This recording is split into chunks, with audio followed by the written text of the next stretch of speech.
whenever, wherever you are. I hope this finds you well. I am Shaggy. I am Philalitea. We are going to continue Spoopyween Day 6 with more Disneyland of the Gods.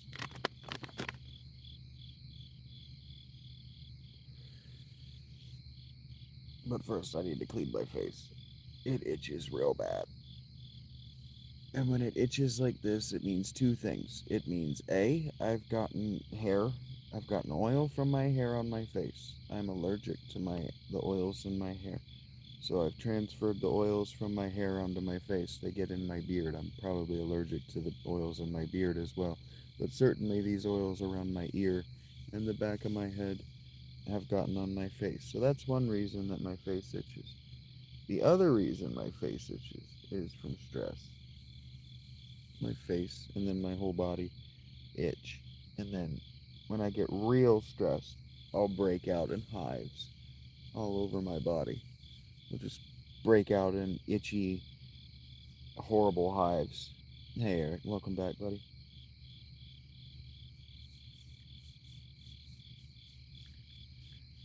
So rather than sit here and scratch at my face and my ears all night and get all upset at myself that I'm not paying attention to the book and then rage quitting because I can't get comfortable, I'm just gonna real quick bathe my face, just wash my head, get some of the oils around my ears and on my scalp, or sorry, here in the front, off on my hair, and then we will continue with a Spoopyween reading every day, sometime after midnight, because I've been saying for weeks that if I have this laptop, as it approaches cold, it only makes sense to use the laptop all day long. What was the laptop for? Playing video games. I don't know. I don't know how. I don't know how no one heard that. I don't know how everyone is surprised by it. I don't know what you thought was gonna happen. But here we are. I also have a new book for myself that I'm going to be reading because it was bought by one of my longtime supporters, Jules.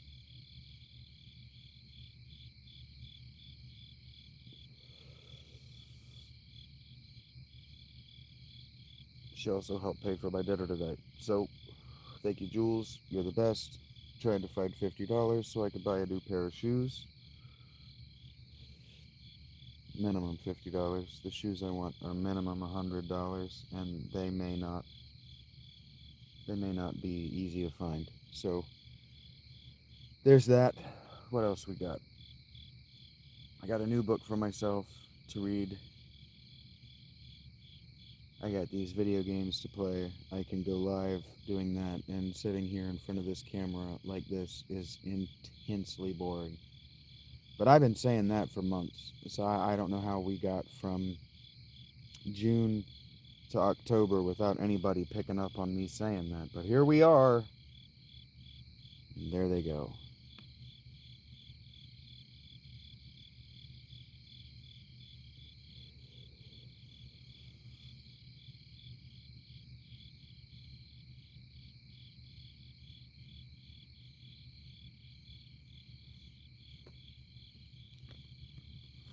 John Keel, Disneyland of the Gods is what we're returning to. I actually marked my page last night like a smart person. I was too tired to keep reading, so we stopped in the middle of a chapter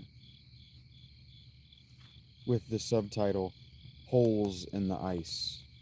A hole 3 feet in diameter suddenly appeared in the 18-inch ice covering a small pond near Wakefield, New Hampshire, one January, and set off a national furor. The owner of the pond, William McCarthy, poked around with a stick and claimed he struck some kind of object under 3 feet of water.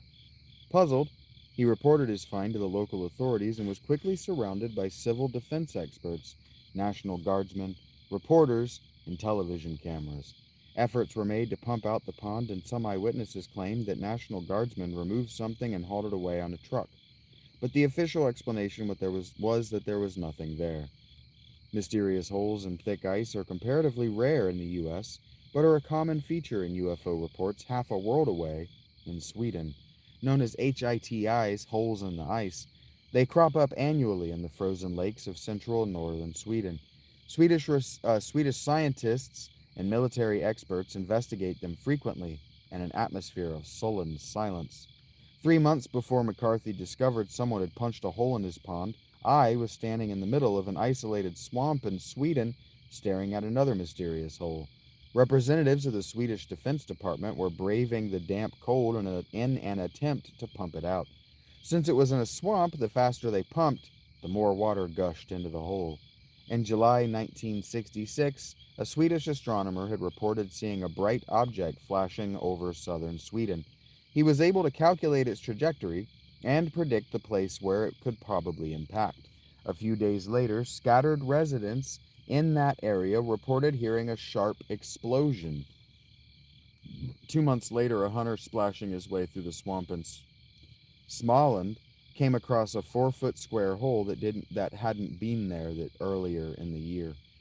Believing that a piece of space debris or a meteor may have crashed in Småland, Dr. Sture Wickertz of the FOA, Swedish Defense Department, left his comfortable home in Stockholm and spent 2 weeks in the swamp. At the same time, members of the UFO Sverige, the local UFO club, mobilized to carry out their own investigation. Wickertz and his men worked over the hole in the daytime while the civilian UFO researchers labored there at nights and on weekends. It was a kind of comic race to get to whatever was at the bottom of the hole. All they found were the remnants of an ancient 1,000-year-old logging road. The hole was off the beaten track and difficult to find, being in the midst of a swamp so gooey that Wickertz had to lay down a road of heavy boards so that pumps from a volunteer fire unit could be hauled in. What impressed me most was that there was no evidence that the hole had been made by something falling from the sky. It was in the midst of some trees, none of which had been damaged, and the hole itself was almost perfectly square. There was no sign of an explosion, and no debris had been thrown up out of the hole, which would have been the case if something had dropped there from any distance. It was about 12 feet deep. Divers attempted to descend into it, but found the water too murky and too thick with mud to function. Special electrical equipment detected a small metallic sphere in the ooze, but it was never recovered. Swedish UFO researchers have been openly competing with the FOA for years, but it has been a gentlemanly conflict when compared to the often virulent battle between the U.S. Air Force and American researchers.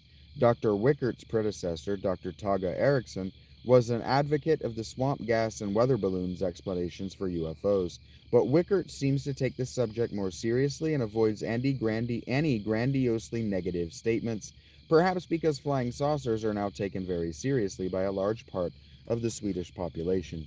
On October 16, 1976, UFO Sverige held a convention in Stockholm. The huge hall they rented was filled to capacity, and several hundred people had to be turned away. Those lucky enough to get in were treated to films and slides about extraterrestrial life. The late George Adamski, the controversial UFO contactee of the 1950s, even had a large following in Sweden. Following the patterns found everywhere else in the world, the numerous UFO clubs are a bit antagonistic towards each other, and there are the usual personality clashes and differences of opinion. While the new ufology is sweeping Europe and its anti-extraterrestrial pro-Fortean approach, new ufologists are a minority in Sweden, headed by a few quiet academic types like Hakan Blomqvist. Swedish and Norwegian UFO events receive poor but objective news coverage and conform to the patterns found throughout the world. There have been a number of cases in which percipients have been injured, apparently by actinic rays from the objects, and several hair-raising abduction cases have been investigated. Oh, it's raining right now. Okay, well, there you go. Talking all that shit about how I was too cool for the rain. The UFOs seem to be most active in the thinly populated, hard-to-reach northern regions. The ghost flyer enigma, which dates back to the early 1930s, is continuing. These most often take the form of mysterious airplanes which cross the Swedish Norwegian border in the worst weather. One group of witnesses I interviewed had seen the ghost flyers periodically and timed their flights. They passed over and returned in 45 minutes, indicating that if they were landing at all, they were doing so in the nearly inaccessible forest of Warmland. Since Dr. Wickertz has assumed charge of the Swedish UFO investigation, all reports are thoroughly investigated. I spoke to a number of people who had already been carefully interviewed by FOA officials.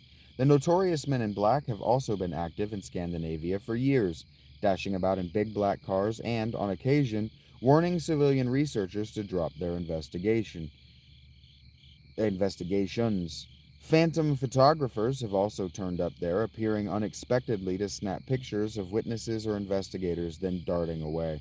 There have also been a number of strange, unsolved murders in the busy UFO corridors of Vormland. Both Swedish and Norwegian authorities are particularly concerned with reports of unidentified helicopters and submarines, which frequently violate their territories, often penetrating miles inland along the fjords. Meticulous records of these border violations are kept by the FOA.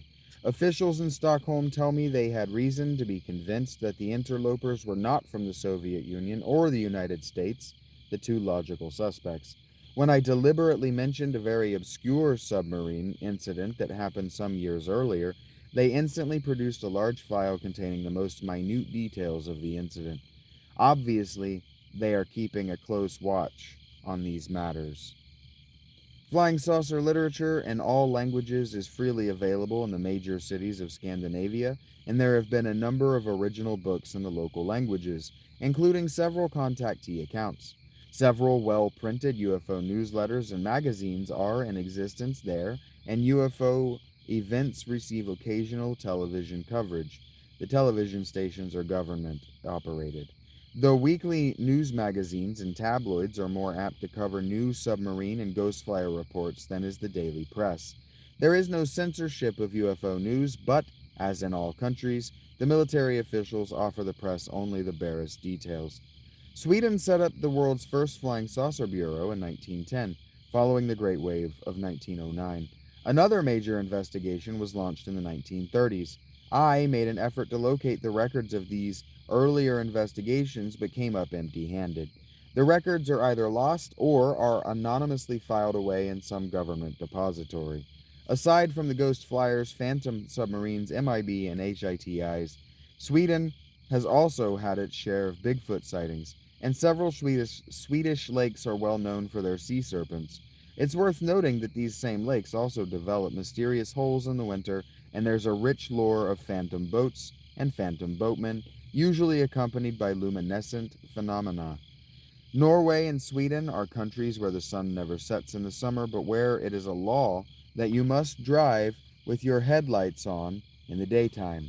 A vast section of both countries are so thinly populated and so inaccessible, it would be possible to hide an entire army there.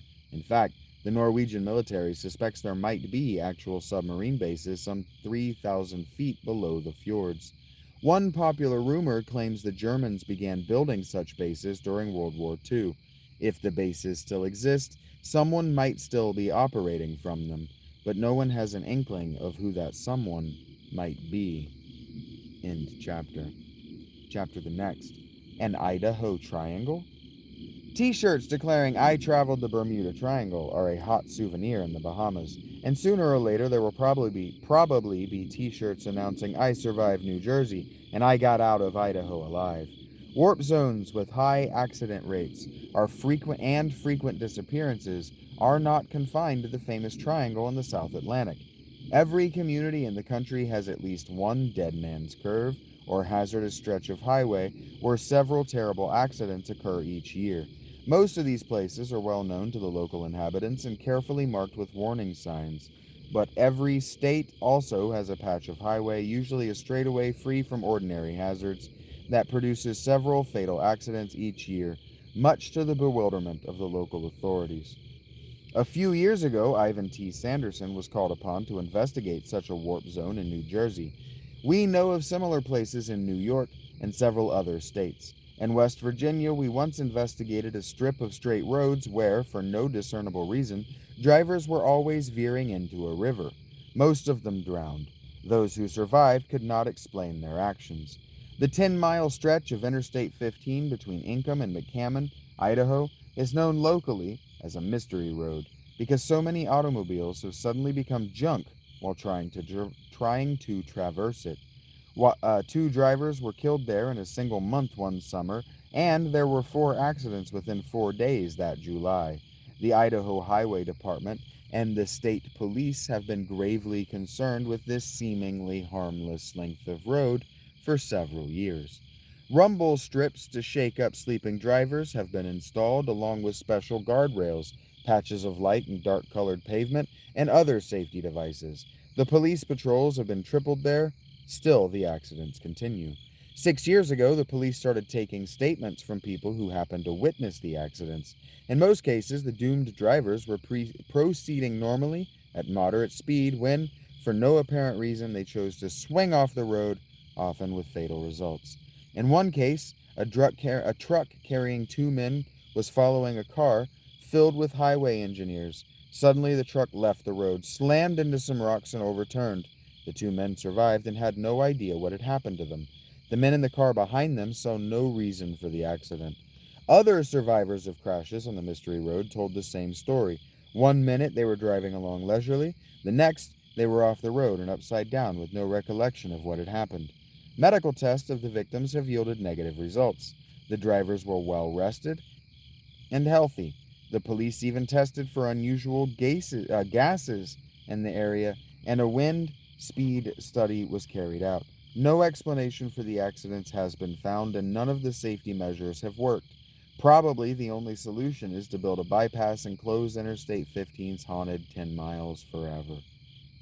Warps, gaps, and dunks. With millions of people barreling along our highways each day, it is not unexpected that driving unknowns, dunks, are becoming more and more common. The UFO literature is now filled with reports of the strange things that happen to people in automobiles. A majority of our monster and tall, hairy humanoid reports come from solitary motorists, usually those driving alongside country roads late at night. Along country roads late at night.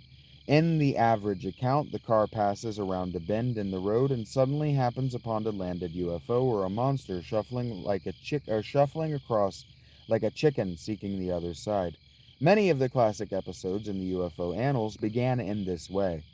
Add to this the growing number of stories of witnesses who innocently stopped to aid what appeared to be a fellow motorist in distress, only to be suddenly attacked by men in black types who grimly warned them to keep quiet about something they saw previously. It is easy to conclude that driving can really be hazardous to your health. Some people are susceptible to a form of hypnosis when driving, particularly on long trips. They actually lapse into a form of trance, although they generally remain in complete control of their car. Trees or telephone poles whizzing along the side of the road can induce such a trance. A barren straightaway where traffic is light, such as a road across a desert, can have the same effect. The first thing that is affected is the sense of time, just as the sense of time is distorted in a real hypnotic trance. Professor Graham Reed, a Canadian psychologist, calls this a time gap experience because the driver can cover many miles safely in this state. They don't snap out of it until they reach an intersection, a town, or a sudden change in scenery. Then they find they can't recall having driven those miles, and they think the trip was remarkably short until they glance at their watch. While this seems like a genuine dunk to the driver, it is really not unusual. Investigators often waste much time and paper recording this commonplace experience, like how it always feels like it takes longer to get to a new place than to get home from a new place. On the other hand, there are many dunks and time gap experiences which cannot be so deftly explained. Idaho's Mystery Road is too short to induce such trances. Yet, from the statements of surviving victims of the phenomenon, it is clear that they were entranced by something.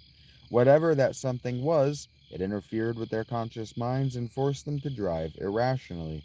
Several years ago, a British case received considerable publicity when a driver reported that his headlights suddenly seemed to bend into a nearby field at a spot where several strange accidents had occurred previously. Lights can be bent by a powerful gravitational field, but a force strong enough to bend a light beam would certainly be strong enough to be felt by the by the driver, and it would certainly pull the car itself off the road. We have no reports of bent headlight beams from Idaho. There are other possible explanations for dunks, though. Radio waves, particularly microwaves such as radar beams, affect the human body and brain in many ways. A radar sweep from an airport or weather station could, when conditions are just right, affect a driver, and he might instinctively, unconsciously, swerve his car in a futile attempt to get out of the beam. Doctors and radiologists have been aware of this for years, and there are frequent studies made to monitor this electromagnetic pollution caused by the growth of microwave relay towers and radar stations. Some people are so adversely affected by these radio waves they become violently ill. Others develop great thirst because the waves dehydrate the body. They literally cook you from the inside out, like a microwave oven broils a chunk of meat. Pilots who have survived harrowing experiences in the famous Bermuda Triangle have reported that their radios and instruments went haywire and that they felt physically and mentally disoriented, clues pointing to electromagnetic pollution. But since there are no relay towers or radar sets out in the Atlantic, what could be the source? We know that beams of energy on all frequency are constantly bathing the Earth from space. Some of these beams are trapped, or at least weakened, by the Van Allen belt and the planet's atmosphere. But some of these beams get through intact and sweep over our planet in much the same way that our radar beams have explored Venus and Mars. Ancient astrologers were aware of this, and they based their science on their fragmentary knowledge of these rays. Could it be that someone on some distant world is examining our globe with radar, and occasionally when a human is caught in one of their probes, he drives his car off a cliff or drives his plane into the ocean? Trips through time. Many motorists have now experienced bizarre distortions of time that can't be explained by psychologists or radiologists because they traveled great distances in impossibly short periods of time. In a number of well documented instances, airplanes have also passed through one of these inexplicable time warps. Such distortions of space can only be accounted for by some direct, mysterious warping of our physical reality itself. If you draw two dots on a piece of paper, they remain at a fixed distance so long as their reality, the two-dimensional world of the paper, remains static. But if you fold the paper, you can bring the dots closer together. By folding it, you have altered its physical state. Space itself can be folded somehow that the immediate reality of a plane or a car is altered, and the seemingly fixed distance between points A and B are altered. Machines and people caught in these space warps also experience a compression of time. There is now strong evidence that some UFOs are surrounded by a force field which exerts a strong influence on the space time coordinates of our reality. It is not a gravitational pull in the accepted sense of the term, yet it possesses some of the characteristics of gravity. The highlights of the car in England were diverted by such a space time warp. If it had been stronger, the car and its driver probably would have passed through a reality distortion, as in so many other cases. We can now theorize that a dunk occurs when a moving object enters the periphery of such a field. A stationary object, on the other hand, might be unaffected, just as the dot on the pieces of paper is essentially unaffected physically when you fold the paper. Also, the greater the acceleration of the object, the greater the change when it passes through the warp. Thus, a jet plane will experience a greater change in space and time than a speeding automobile. A human being standing or walking in the same warped area will undergo a much less pronounced change. He might lose only 5 minutes or so and cover only a few yards. A car moving through the same warp might lose 20 or 30 minutes and hopscotch over several miles. He's trying to grapple with special relativity as he thinks this out. A bullet passing through the warp could theoretically zip 1,000 miles and plop to the ground days before it was fired. some of the aborted objects which continually turn up suddenly and unexpectedly could be the byproducts of these warps. Probably not. While flying saucers, because I don't know why it would go forward, or why a bullet would go backward in time, while the other things go forward at an accelerated rate. While flying saucers usually get the credit for dunks, it is possible that these wandering warps are a natural phenomenon, and that the UFOs have learned to utilize them. If our scientists were to get off their duffs and get out into the field to study these things, we might find a way to take advantage of these natural anomalies. We might discover we can hitchhike on them and travel from New York to Los Angeles in seconds. The logical place to begin such research is any one of the hundreds of mysterious roads, like Idaho's Interstate 15. Maybe if we can learn why perfectly competent drivers suddenly drive off the road, we can also learn how to eliminate roads altogether. The oil companies won't like it very much, but the world of Star Trek may be just around the corner, or the next bend in the warp.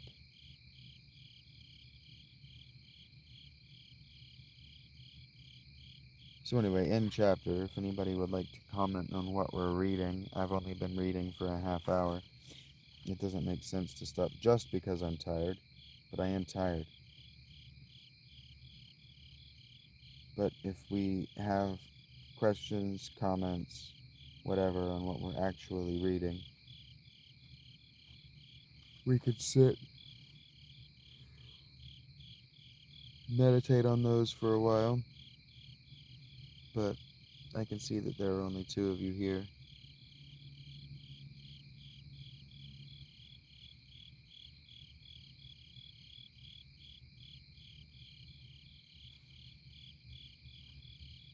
Now I can see that there is only one of you here. The next chapter is fairly short. I could breeze through it if I wanted to. But I'm not feeling incentivized to do so. I'm tired. Indeed, Eric. Indeed. So, Eric, future audience, thank you for watching. That was very cool of you. Someday. When someday is all you can say, it's not a truth, but the lie. It's not a promise, but a lie. Take care, guys.